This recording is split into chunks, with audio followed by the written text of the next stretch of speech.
মুখ্যমন্ত্রী বানা থেকে দূরত্ব আর্জিকর যদি বিচার কত আর্জিকর যদি বিচার কত নগ্ন নগ্ন নগ্ন নগ্ন নগ্ন নগ্ন। এর আগে আপনারা দেখেছেন আর্জি করে কি ধরনের ঘটনা ঘটেছে। সুতরাং এর থেকে পুলিশ প্রশাসন এবং রাজ্যের পুলিশ মন্ত্রী কোন রকম শিক্ষা নেয়নি। আবার আমরা কসবা কাণ্ডে তার পুনরাবৃত্তি দেখলাম এবং এই ঘটনার পেছনে আমরা সক্রিয়ভাবে টিএমসিপি নেতাদের, ছাত্র নেতাদের যুক্ত থাকতে দেখলাম। সুতরাং আমরা মনে করি অনুব্রত মণ্ডল যিনি পুলিশকে কুরুচিকর ভাষায় আক্রমণ করে, পুলিশের মা বোনদেরকে শুরু করে সকলকে গালিমন্দ করে, তারপরেও যখন পুলিশ এদের প্রতি কোনো রকম ব্যবস্থা না নেয় তখন এই ধরনের কসবা কাণ্ডের মতো ঘটনা ঘটে। তার প্রতিবাদে আমরা আজকে রাস্তায় নেমেছি।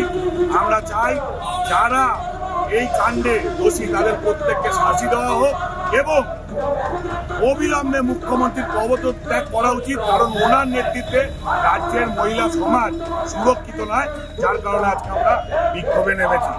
ইতিমধ্যে যদি উনি পদত্যাগ না করে আমাদের আন্দোলন আরো বৃহত্তর আকার ধারণ করবে।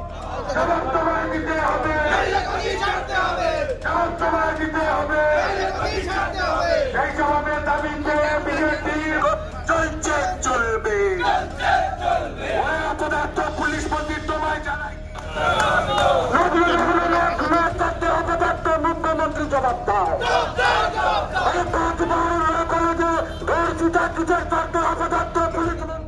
আজকে কসবা ল কলেজে যে ধরনের ঘটনা ঘটেছে সেই ঘটনায় আমরা দেখতে পেলাম না একটা ল কলেজের উত্তরে এই ধরনের একটা নৃশংস ঘটনা একটা ল কলেজের ছাত্রীর সঙ্গে ঘটে গেল। এর আগেও আমরা আরজি করের নৃশংস ঘটনা দেখেছি এবং তারপর তারই ঘটনা, সেই একই ঘটনা। এটা বাংলার যে নারী নিরাপত্তা কোন জায়গায় দাঁড়িয়ে আছে তার পরিস্থিতিটা প্রকট করে এবং বুঝিয়ে দেয় যে আজকে আমাদের মা বোনেরা সুরক্ষিত নয়। লক্ষ্মী ভান্ডার নিয়েও আমাদের মা বোনেরা দিনের পর দিন এইভাবে ধর্ষিত হবে, আর আমরা ঘরে চুপ করে বসে থাকবো, সেটা হতে পারে না। আজকে ভারতীয় জনতা পার্টি সেই জন্য পথ অবরোধ করেছে। আগামী দিনে যদি কসবা বিচার না পায় এর থেকে বৃহত্তর আন্দোলনে আমরা যাব এবং পুরো রাজ্য আমরা স্তব্ধ করব। মুখ্যমন্ত্রী জবাব দাও।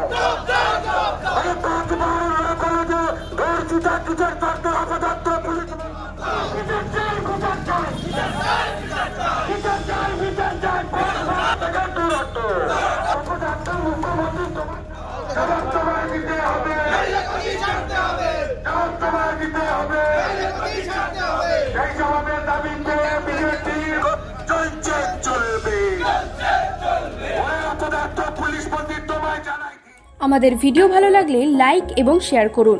কমেন্ট সেকশনে গিয়ে জানান আপনাদের মতামত। আরও ভিডিও পেতে আমাদের চ্যানেল সাবস্ক্রাইব করুন এবং প্রতি মুহূর্তে খবরের আপডেট পেতে প্রেস করুন বেল আইকন।